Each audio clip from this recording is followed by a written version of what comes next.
Tuhan. Tahu nggak apa arti dari merenungkan firman Tuhan? Di Mazmur pasal yang pertama dikatakan bahwa orang yang merenungkan firman Tuhan siang dan malam, maka ia akan seperti pohon yang ditanam di tepi aliran air, yang berbuah pada musimnya, daunnya tetap. Nah, saya mau bilang nih, tahu nggak kata merenung diambil dari istilah apa? Orang Ibrani menggunakan kata merenung itu seperti binatang memamah biak. Tahu binatang memamah biak? Binatang memamah biak itu kalau dia makan rumput, dia nggak langsung telan. Dia kunyah, disimpan dulu di tembolok. Gak berapa lama dikeluarkan lagi dikunyah. Setelah halus, baru kemudian ditelan. Jadi firman Tuhan itu bukan masuk kuping kiri, keluar kuping kanan. Firman Tuhan itu bukannya hanya sekedar didengar. Imanmu bertumbuh bukan karena lamanya kau jadi orang Kristen. Imanmu bertumbuh bukan karena karunia rohanimu. Imanmu bertumbuh oleh karena apa yang kau dengar. Dan yang kau dengar itu adalah firman Tuhan. Makanya Tuhan Yesus bilang manusia bukan hanya hidup dari roti saja. Nanti kawan-kawan saya hari ini bawa 95 pak nasi dari McDonald. Amen. Tapi itu tidak memberikan iman kita bertumbuh. Iman kita bertumbuh oleh karena apa yang kita dengar. Amin. Pastikan telinga Anda baik hari ini. Kalau ada kawannya ribut langsung bilang, firman lagi diberitakan. Amin. Amin. Kalau ada yang jalan-jalan, ntar kakinya kesandung loh. Atau jalan-jalan duduk. Betul ya? Betul. Saya selalu menghargai firman Allah. Apalagi orang Kristen di mana-mana ditindas, tidak diremehkan, tidak dianggap. Tapi kalau mereka bisa berhasil karena hidup mereka berpadanan dengan firman Allah. Amin. Tahukah kau orang Yahudi itu pintar-pintar. Tapi sejak kecil mereka orang tua yang mendidik anak dengan firman Allah. Makanya Alkitab katakan, kalau anak dididik dari kecil oleh kebenaran Allah, maka anak itu tidak akan lari daripada jalannya. Saya lihat adik-adik dalam ruangan ini, masih kecil, kalau dijejelin, kalau dicekoki firman Allah, masa tuanya nanti dia tidak akan lari dari jalannya.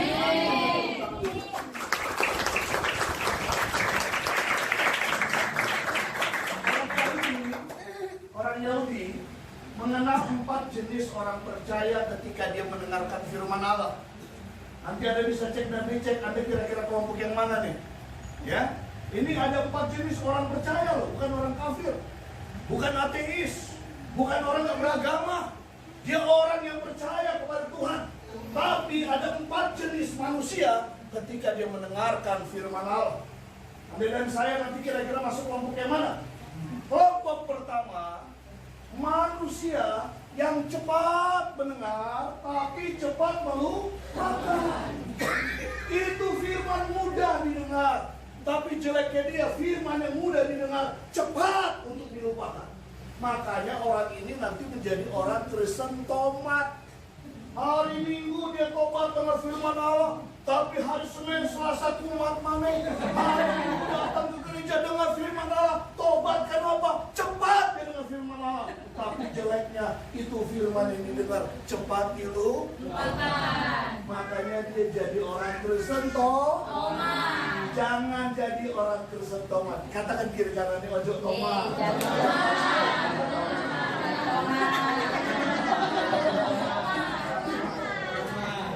Ini yang pertama ya, cepat mendengar, cepat melupakan.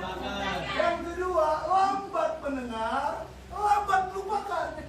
Mungkin kupingnya rada budak, dia lambat mendengar firman. Tapi hebatnya dia, itu firman yang susah payah didengar, lambat untuk dilupakan. Kelompok yang kedua ini lebih berpotensi bertumbuh secara rohani daripada kelompok yang pertama tadi. Tapi kelompok yang keempat itu sobat, jangan sampai saya dan saudara masuk kelompok ini. Yaitu kelompok apa? Lambat mendengar, cepat melupakan.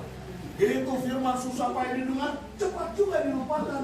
Harusnya kita masuk kelompok yang keempat, yaitu apa? Cepat mendengar, lambat melupakan. Karena itu pastikan telinga Anda baik dulu, korek-korek dulu kupingnya. Haleluya. Saya mendengarkan firman Allah. Amin. Siap untuk mendengarkan firman? Amin. Haleluya. Mari kita bangkit berdiri sekali lagi sambil gerak-gerakan badannya. Haleluya. Saya akan cepat-cepat, paling nggak jam 12 malam kita bangkit. Haleluya.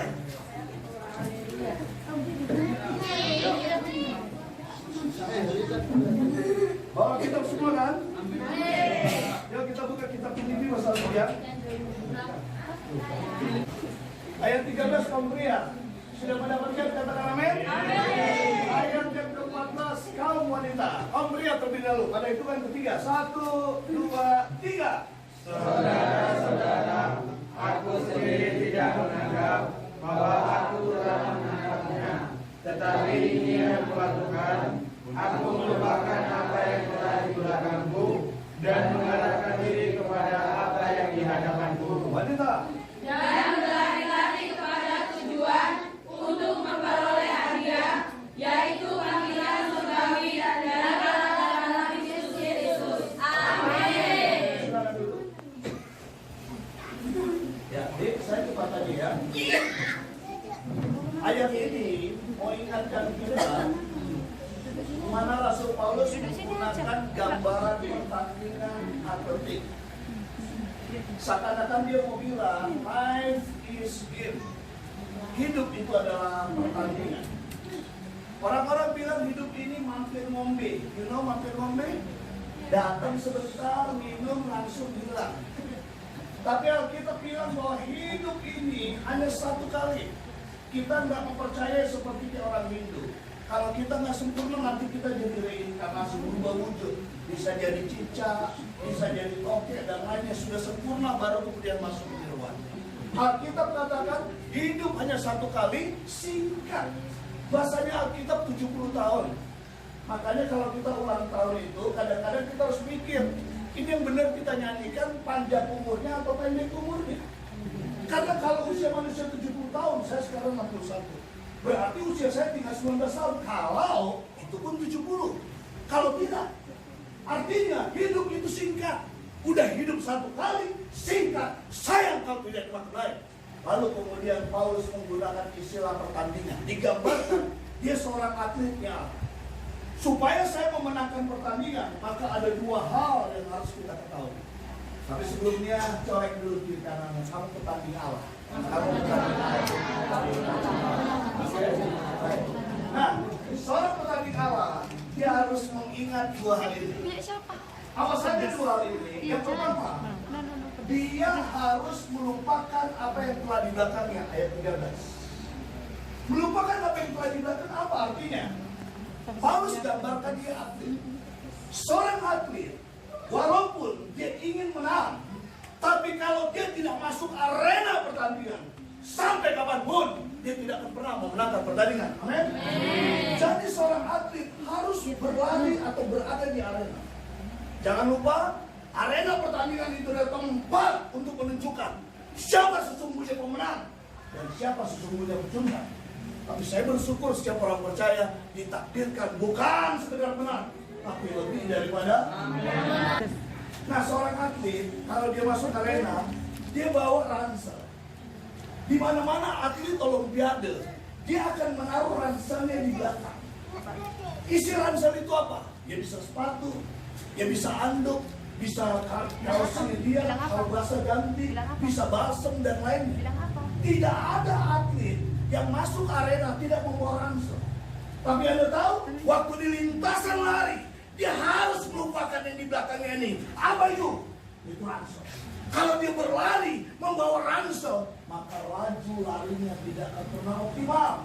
Laju larinya tidak akan cepat. Maka dari itu dia harus melupakan yang di belakangnya itu. Saya tidak tahu ransel-ransel apa yang saat ini sering ada di belakangmu. Tapi kau tidak melepaskan. Makanya kau tidak menjadi pelari yang cepat. Ada yang jadul kau di belakang. Ini yang pertama. Tapi saya coba untuk melihat beberapa apa arti melupakan apa yang telah di belakang. Kata melupakan apa yang telah di belakang itu ada beberapa arti. Apa di belakang kita? Kalau tadi gambaran tadi adalah atlet yang bawa ransel. Hidup manusia terdiri dari 3 masa. Masa lalu sudah berlalu. Masa sekarang sedang kita jalani.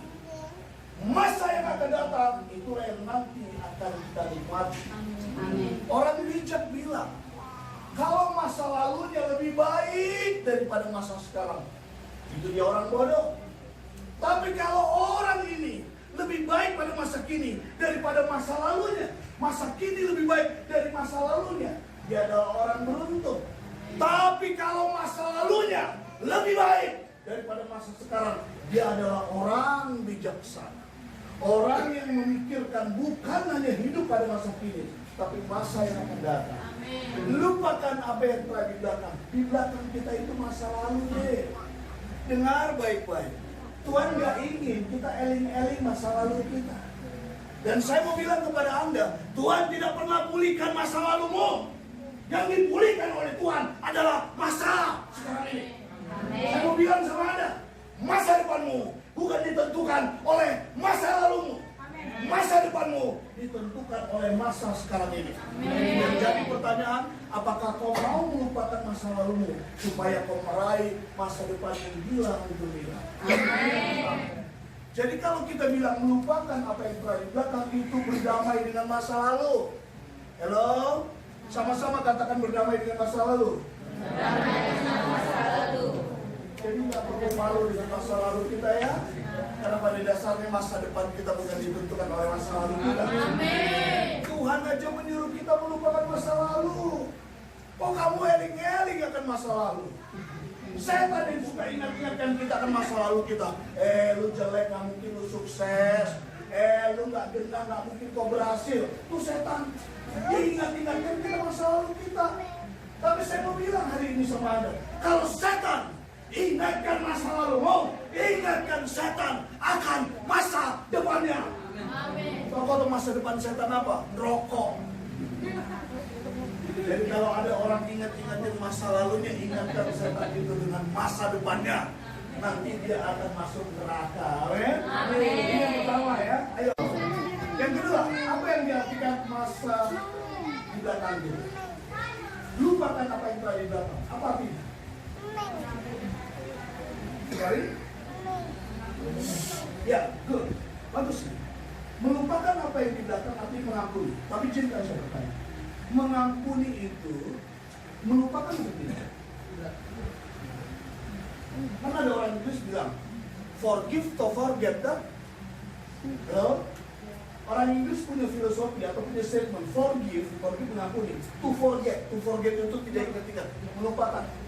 Pertanyaan saya, apakah kita mengajarkan orang yang mengampuni itu melupakan alias tidak ingat di otaknya? Halo? Kita kadang-kadang salah sering dengar mengampuni, tidak mengingat-ingat. Forgive to forget. Teman, saya mau bilang hari ini, Alkitab tidak mengajarkan orang yang mengampuni bukan berarti dia tidak ingat sama sekali. Saya ingat saya pernah ditipu sama kawan baik saya. Saya tolong dia bisa-bisa, nggak tahu saya ditipu dari belakang. Sampai sekarang otak saya ingat. Tahu nggak kau? Otak itu nggak ingat satu. Kalau kau dihipnotis, otakmu nggak ingat. Apalagi otakmu nggak ingat kalau kau apa? Gegar otak. Apalagi otakmu nggak ingat kalau kau gila. Orang gila nggak ingat di otaknya. Nggak ingat 2 hari yang lalu, nggak ingat sebulan yang lalu. Tapi kalau otak kita normal, mana mungkin kita lupa. Makanya arti melupakan itu bukan nggak ingat di otak, tapi tidak ingat-ingat di hati. Halo? Sekali lagi, tidak ingat-ingat di hati, bukan tidak ingat-ingat di otak. Contoh dalam Alkitab siapa? Izinkan saya kasih contoh supaya gampang penangkapnya. Ya, masih ingat Yusuf? Masih. Abangnya jahatin bukan main. Yusuf ini bajunya paling bagus, tangannya paling halus, di rumah nggak pernah kerja. Anak kesayangan, abang-abangnya jahat sama Yusuf. Sampai akhirnya Yusuf dibuang ke sumur dan dijadikan budak. Tahukah kau? Yusuf yang nggak pernah kerja di rumah jadi budak. Pasti waktu dia mengerjakan itu dia memangkel. Orangnya apa aku baik sama abangku? Kenapa aku dibuat seperti ini?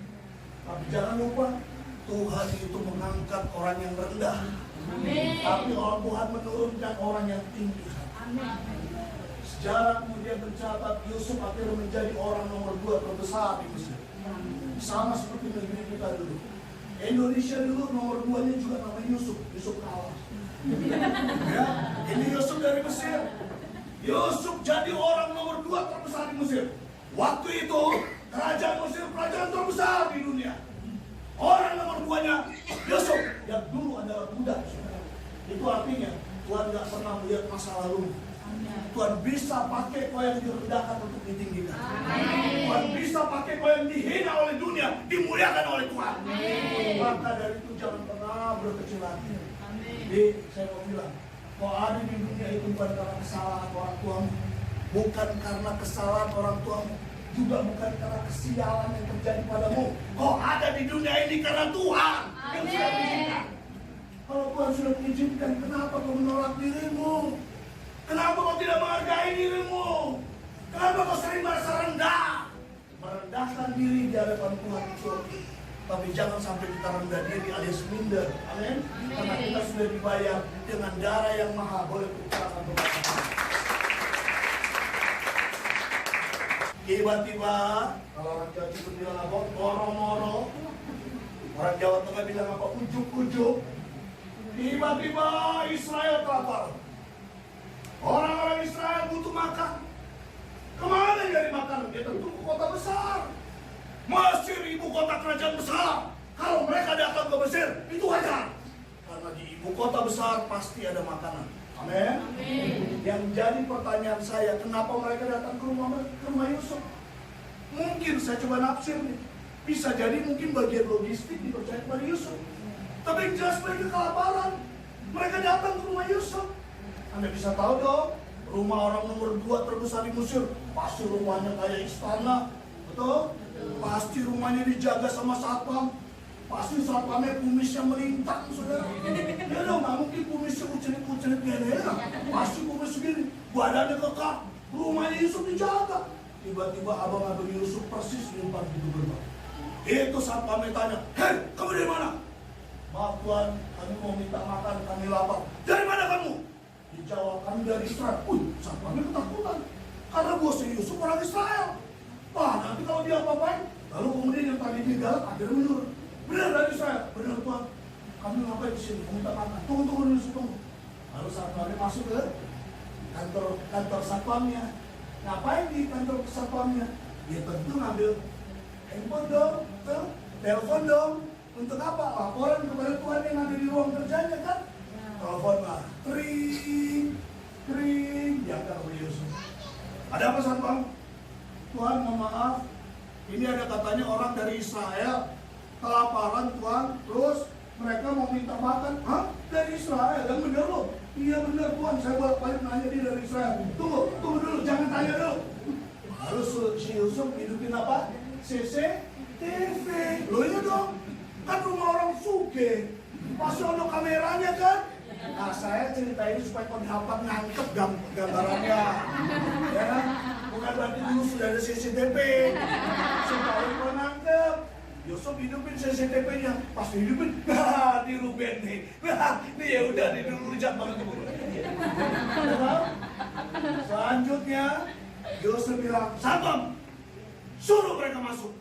Saya yakin, saya yakin, waktu itu abangnya Yusuf nggak mungkin dia masuk ke menemui Yusuf jalannya gini, dikeplak mungkin, nggak mungkin, pasti jalannya gini. Oke, saya persingkat ya. Sekarang mereka tiba di depan Yusuf. Tolong jawab pertanyaan ini. Kalau kau menjawab pertanyaan ini benar, berarti kau sepakat bahwa melupakan bukan tidak ingat di otak, tapi tidak ingat di hati. Izinkan saya bertanya. Menurut Anda, abang-abang Yusuf tahu nggak bahwa yang di hadapannya itu dari Yusuf adanya yang dulu pernah dijahatinya? Abang-abang tahu? Pertanyaan Anda benar. Pertanyaan kedua. Menurut Anda Yusuf tahu nggak kalau yang di hadapannya itu adalah abang-abang yang dulu jahat? Pertanyaan ketiga. Menurut Anda Yusuf lupa nggak dia kerja pada abang-abangnya? Makanya Yusuf bilang apa? Engkau mereka-reka kejahatan kepadaku. Masih ingat toh? Masih ingat toh? Engkau mereka-reka kejahatan kepadaku. Tapi Tuhan mereka-rekanya menjadi Kebaikan. Mungkin ada teman-teman kita di kamar suka jahitin kita, suka buat kita mantel, sebel, kesel. Tuhan ingatkan, lupakan apa yang telah ditinggalkan. Amin. Amin. Saya tidak tahu kau godok itu siapa saja, tapi saya yakin gak mungkin kau godok sama ini. Hidup lokal. Haleluya.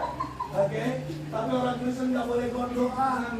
Bukan nggak boleh marah. Kalau marah pun matahari terbenam, marahnya udah hilang. Betul? Iya dong, namanya kita punya perasaan, kita ditipu, kita dijahatin, yang mungkin mangkel.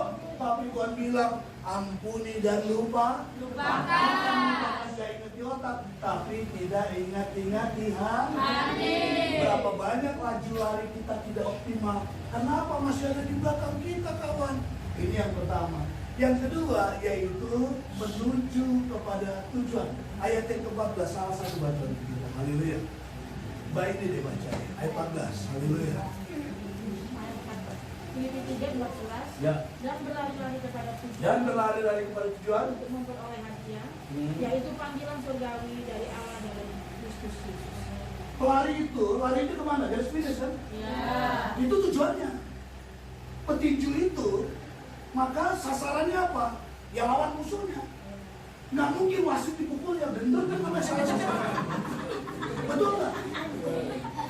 Jangan sampai kau tidak punya tujuan. Segala sesuatu diciptakan di dunia ini ada tujuannya. Halo, coba Mbak Dian, yuk sini. Apa kursinya? Ya, ambil itu. Ya, coba. Aduh, thank you Pak. Coba lihat. Ini apa namanya? Kursi ini diciptakan pasti ada kan? Gak mungkin kursi ini tiba-tiba langsung ada kan? Gak mungkin kursi ini hasil evolusi kan? Pasti diciptakan kan? Pertanyaannya, kursi ini tahu tujuannya diciptakan kepada siapa dia bertanya? Kepada penciptanya.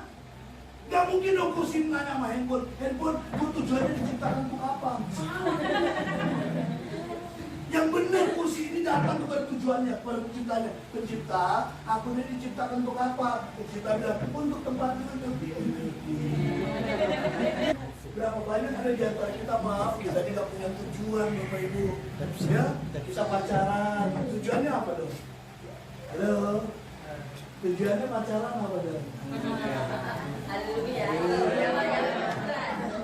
Supaya Pak, gak dibilang jomblo. Tujuan kau pacaran untuk apa?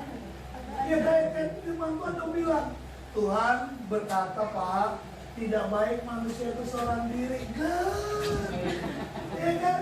Jadi kita itu pacaran bukan supaya dilihat orang kita nggak jomblo, kampungan itu mah. Tujuan kita sekolah ngapain? Ya Pak, daripada di asrama disentakin mulut, dimarahin, ya gue sekolah aja. Nggak punya tujuan nih. Ngeri loh kalau manusia nggak punya tujuan. Saya punya akuarium di rumah. Kalau saya stres atau capek, biasanya saya duduk di depan akuarium. Nah, ikan saya itu waktu itu ikan mas koki. Saya berapa kali ganti ikan ya. Tapi hari itu saya suka dengan ikan mas koki. Kenapa? Karena digemuk. Tapi dimulai. Coba ini loh. Seneng gemuk-gemulai gitu. Kalau saya di depan akuarium biasanya capek, banyak mikir, harus banyak ngajar. Biasanya saya duduk di situ di depan akuarium, saya perhatikan ikan. Ikan itu rasanya seperti tahu saya perhatiin. Dia makin menggumulaikan diri. Anda tahu, akuarium kan segi 4 nih, ya kan?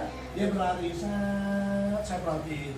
Mentok nih, dia muter lagi, mentok, muter lagi, sampai kepala saya gini. Tiba-tiba masuk sesuatu ke otak saya. Suatu pertanyaan. Hei Rudi Sirait, lihat ikan itu, oke? Ikan itu bergerak nggak? Bergerak. Kemana dia bergerak? Nggak ada tujuan.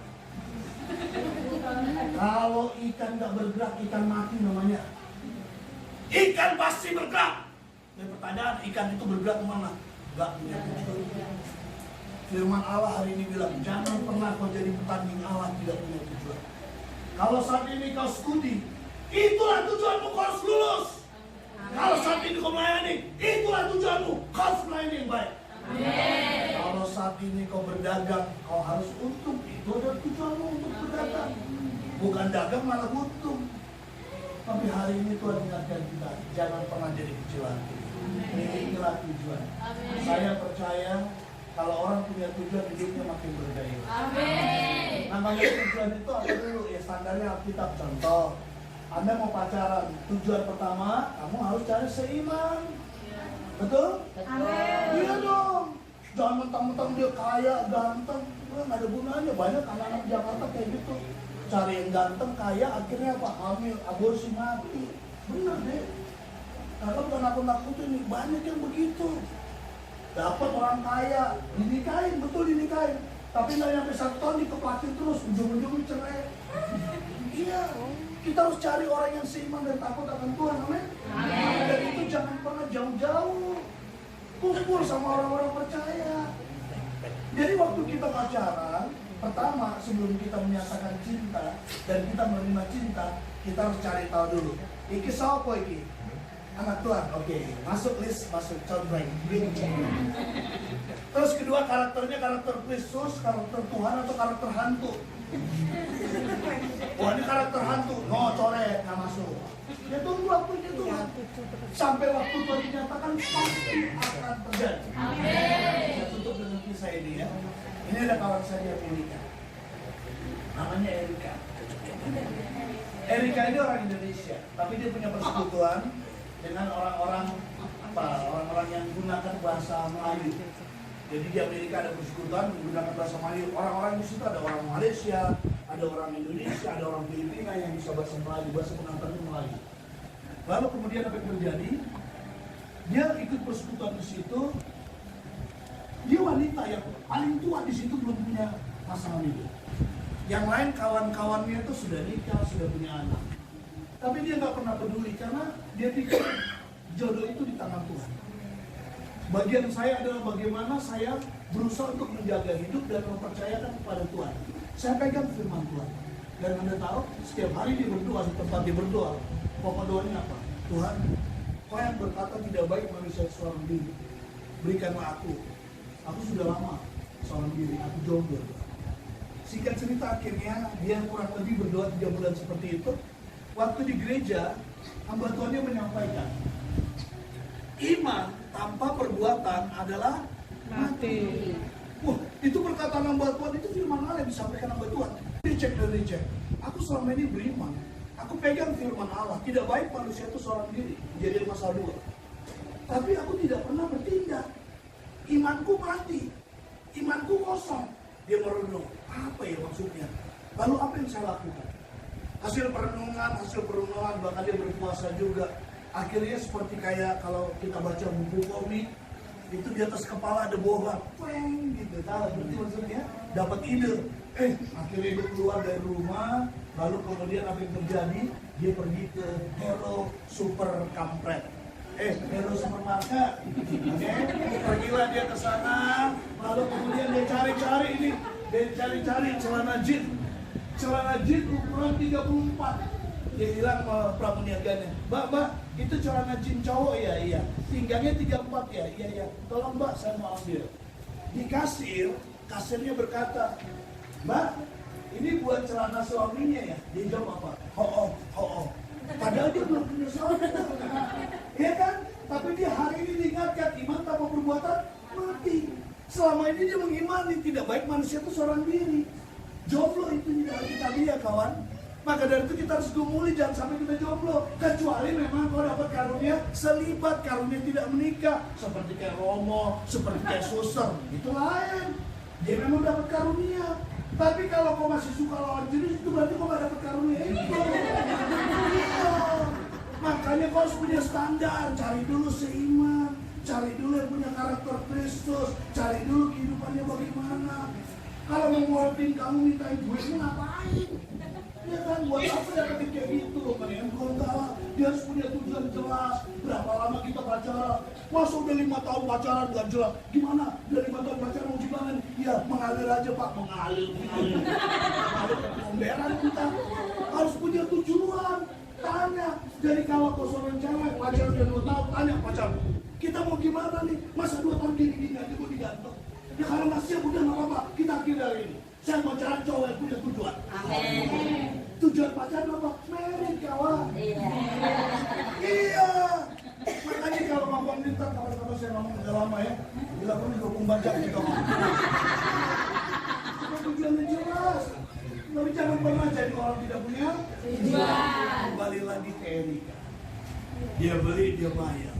Hasilnya bilang untuk suaminya ya. Berapa dia pulang.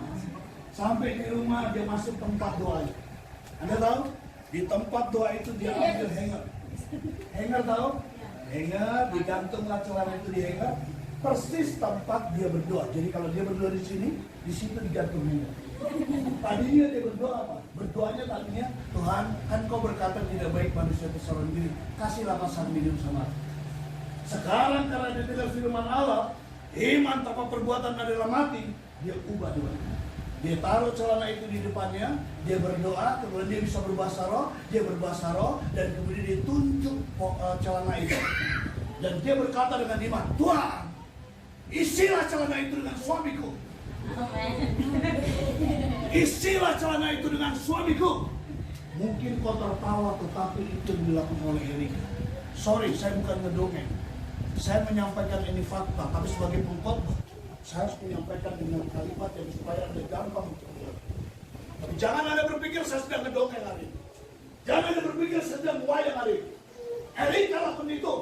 Hampir kurang lebih 2 bulan, setiap hari dia berdoa, Tuhan, isilah celana itu dengan suamiku. Selesai dia berdoa, pintu rumahnya ditutup. Anybody home? Hah? Ada Tuhan? Anybody home? Erika lari. Wait a minute. Okay, wait a minute. Anda tahu waktu pintu dibuka, Erika kaget. Wih, cowok ganteng, badan tegak, keren. Anda bisa bayangkan seperti itu? Lihatlah wajah saya.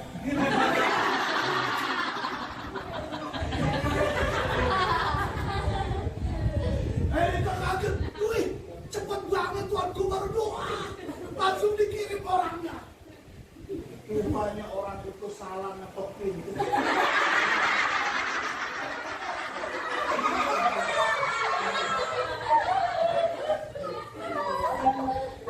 Sekarang di Indonesia udah kayak di Amerika.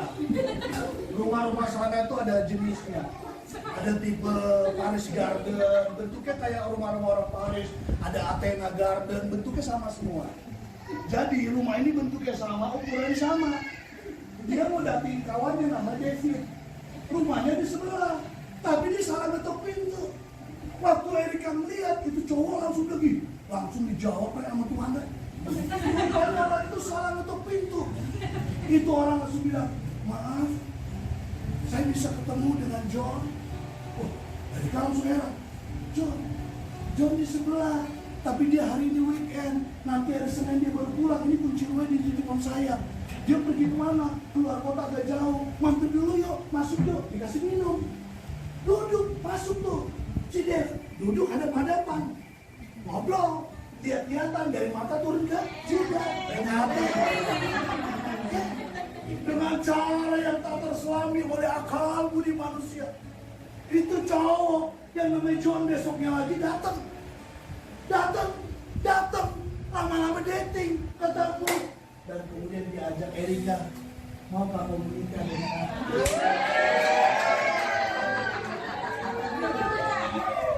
Menikahlah mereka. Waktu selesai acara pernikahan, Erika senang sekali. Lalu pulang ke rumahnya. John kemudian suaminya itu dengan mesranya mengangkat dia. Lalu kemudian membawa ke pelaminan. Dan kemudian melempar Erika ke tempat tidur. Lalu kemudian John nongkrong. Tapi gak berapa lama kemudian Erika berkata, Hani, sebentar ya. Oke Hani, kamu lihat celana itu? Apa pula ini? Saya berdoa tiap hari. Tuhan, isilah celana ini dengan suamiku. Dan hari ini suamiku sudah dikirim oleh Tuhan. Oh ya?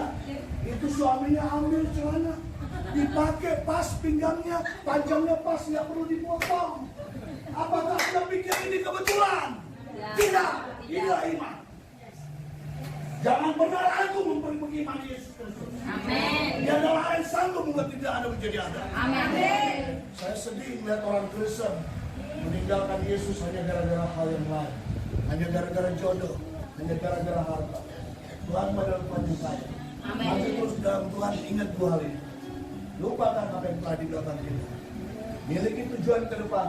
Dan saya percaya kalau kau menulis tujuanmu dan kau bawa tujuanmu kepada Tuhan, doakan terus kepada Tuhan, maka Tuhan akan membuat kau menjadi indah di matanya.